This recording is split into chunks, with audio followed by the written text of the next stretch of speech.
Paul Harley crossed the room and stood in front of the tall Burmese cabinet. He experienced the utmost difficulty in adopting a judicial attitude toward his beautiful visitor. Proximity increased his mental confusion. Therefore he stood on the opposite side of the officer, beginning to question her.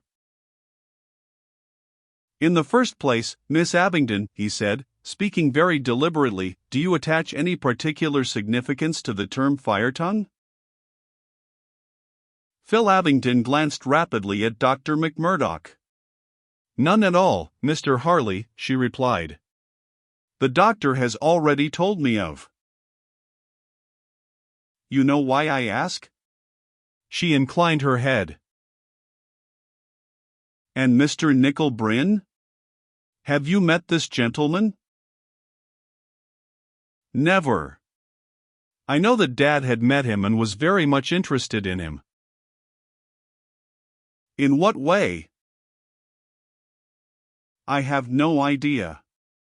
He told me that he thought Mr. Bryn one of the most singular characters he had ever known. But beyond describing his rooms in Piccadilly, which had impressed him as extraordinary, he said very little about Mr. Bryn." "He sounded interesting," and she hesitated and her eyes filled with tears. "I asked Dad to invite him home." Again she paused. This retrospection, by making the dead seem to live again, added to the horror of her sudden bereavement, and Harley would most gladly have spared her more. "Dad seemed strangely disinclined to do so," she added. At that the keen investigator came to life within Harley. "Your father did not appear anxious to bring Mr. Bryn to his home?" he asked, eagerly. "Not at all anxious." This was all the more strange because Dad invited Mr. Bryn to his club. "He gave no reason for his refusal?" "Oh, there was no refusal, Mr. Harley. He merely evaded the matter." "I never knew why." Muttered Harley. "And now, Miss Abington, can you enlighten me respecting the identity of the Oriental gentleman with whom he had latterly become acquainted?" Phil Abingdon glanced rapidly at Dr. McMurdoch and then lowered her head. She did not answer at once. "I know to whom you refer, Mr. Harley," she said, finally. "But it was I who had made this gentleman's acquaintance. My father did not know him." "Then I wonder why he mentioned him," murmured Harley. "That I cannot imagine. I have been wondering ever since Dr. McMurdoch told me." "You recognize the person to whom Sir Charles referred?" "Yes. He could only have meant Ormuz Khan." "Ormuz Khan," echoed Harley. "Where have I heard that name?" "He visits England periodically, I believe." "In fact, he has a house somewhere near London." "I met him at Lady Vale's." "Lady Vale's? His Excellency moves, then, in diplomatic circles?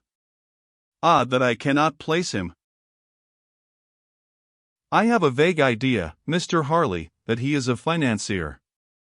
I seem to have heard that he had something to do with the Imperial Bank of Iran." She glanced naively at Harley. "Is there such a bank?" she asked. "There is," he replied. "Am I to understand that Ormuz Khan is a Persian?" "I believe he is a Persian," said Phil Abingdon, rather confusedly. "To be quite frank, I know very little about him." Paul Harley gazed steadily at the speaker for a moment. "Can you think of any reason why Sir Charles should have worried about this gentleman?" he asked. The girl lowered her head again. "He paid me a lot of attention," she finally confessed. "This meeting at Lady Vale's, then, was the first of many?"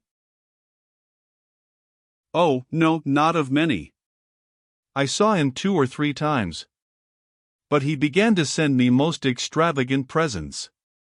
I suppose it was his Oriental way of paying a compliment, but Dad objected. Of course he would. He knew his Orient and his Oriental. I assume, Miss Abington, that you were in England during the years that your father lived in the East? Yes. I was at school. I have never been in the East. Paul Harley hesitated. He found himself upon dangerously delicate ground and was temporarily at a loss as to how to proceed. Unexpected aid came from the taciturn Dr. McMurdoch. He never breathed a word of this to me, Phil, he said, gloomily. The impudence of the man. Small wonder Abington objected. Phil Abington tilted her chin forward rebelliously. Ormuz Khan was merely unfamiliar with English customs, she retorted. There was nothing otherwise in his behavior to which anyone could have taken exception. What's that? Demanded the physician. If a man of color paid his heathen attentions to my daughter. But you have no daughter, doctor. No. But if I had. If you had, echoed Phil Abington, and was about to carry on this wordy warfare which, Harley divined, was of old standing between the two, when sudden realization of the purpose of the visit came to her. She paused, and he saw her biting her lips desperately. Almost at random he began to speak again. So far as you are aware, then, Miss Abington, Sir Charles never met Ormuz Khan? He never even saw him, Mr. Harley, that I know of. It is most extraordinary that he should have given me the impression that this man, for I can only suppose that he referred to Ormuz Khan, was in some way associated with his fears. I must remind you, Mr. Harley, Dr. McMurdoch interrupted, that poor Abington was a free talker. His pride, I take it, which was strong, had kept him silent on this matter with me, but he welcomed an opportunity of easing his mind to one discreet and outside the family circle. His words to you may have had no bearing upon the thing he wished to consult you about. Mused Harley. That's possible. But such was not my impression. He turned again to Phil Abington. This Ormuz Khan, I understood you to say, actually resides in or near London? He is at present living at the Savoy, I believe. He also has a house somewhere outside London. There were 100 other questions Paul Harley was anxious to ask, some that were professional but more that were personal.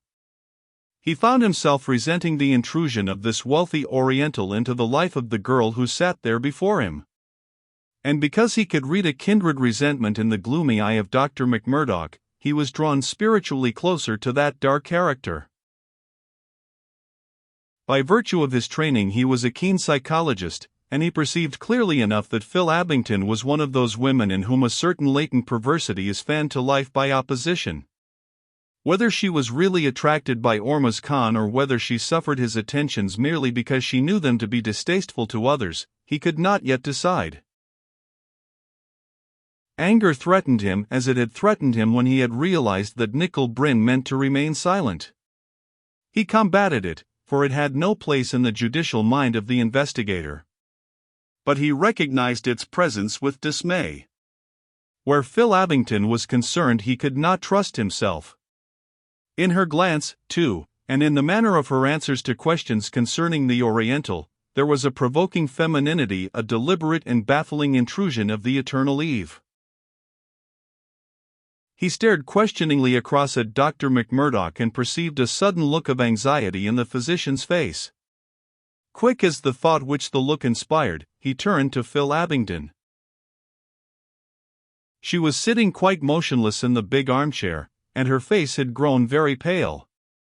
Even as he sprang forward he saw her head droop. She has fainted, said Dr. McMurdoch.